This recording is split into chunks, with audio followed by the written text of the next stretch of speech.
Saya memandang kawah itu dan bercita-cita, suatu saat nanti saya akan tiba di sana.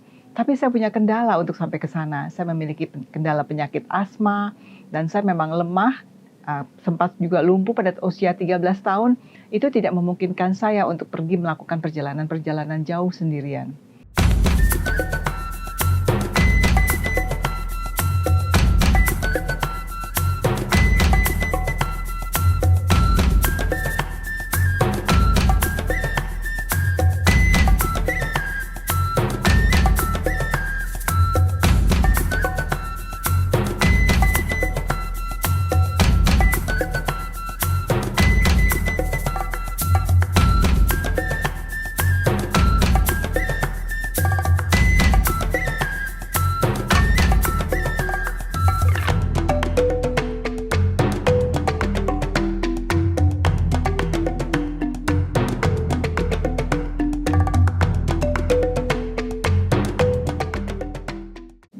Assalamualaikum warahmatullahi wabarakatuh.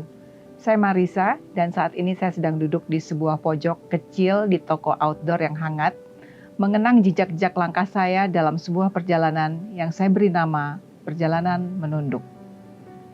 Bukan karena saya lelah atau kalah, tapi karena saya ingin belajar rendah hati dari jalanan-jalanan asing yang tidak pernah menyuruh siapapun sombong. Sebenarnya latar belakang pendakian puncak-puncak gunung saya yang saya lakukan ketika pandemi COVID-19 berawal dari perjalanan solo backpacker saya.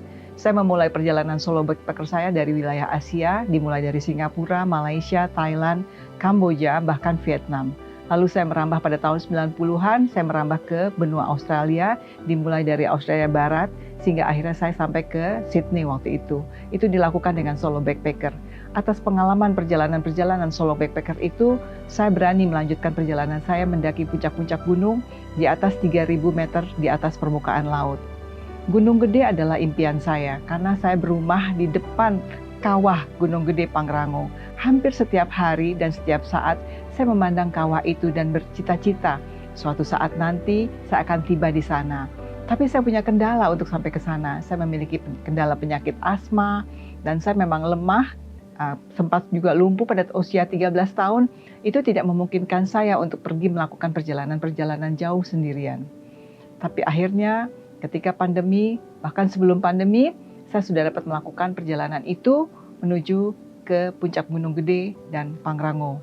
Itu bukan perjalanan yang mudah bagi saya karena saya bukan pendaki gunung, tapi impian masa kecil yang tetap saya pelihara bahwa suatu saat nanti saya akan tiba di puncak gunung ini, akhirnya dapat saya realisasikan dengan kenyataan pada kondisi tubuh saya yang lumayan sehat dibandingkan pada masa kecil dan remaja saya. Pendakian Gunung Gede Pangrango saya lakukan pada saat menemani anak saya untuk mencapai ketinggian 3.000 meter di atas permukaan laut. Karena itu dibutuhkan untuk aktivitas dia sebagai pencinta alam di sekolahnya. Saya menemaninya dengan perjalanan yang tenang, perlahan-lahan, dan tetap memelihara semangat bahwa ini adalah impian saya untuk sampai di puncak Gunung Gede dan Pangrango. Alhamdulillah setelah melewati banyak kesulitan dan hari hujan lebat dan harus membangun tenda sendiri, dan ketika itu juga anak saya dalam keadaan lelah, capek, dan tidur. Kita sempat kebanjiran di kandang badak dan kandang batu. Tapi itu adalah pengalaman berharga sehingga kami dapat mencapai. Yang pertama kali adalah puncak Pangrango, lalu kami lanjutkan dengan pencapaian di puncak Gunung Gede. Pengalaman ini meneguhkan hati saya bahwa saya dapat mencapai impian saya, mendaki gunung-gunung yang dulu hanya dalam impian saya dan terkendala oleh kesehatan saya. Perjalanan menunduk mengajarkan saya bahwa yang paling berharga bukanlah tempat tujuan, tapi bagaimana kita menapakinya. Bahwa manusia tak perlu menaklukkan dunia, cukup berdiri bersisian dengannya sambil menunduk, belajar, menerima, dan memahami. Maka mari kita terus melangkah bukan untuk mencari sensasi, tapi untuk mengasah empati dan mengenal diri kita yang sesungguhnya.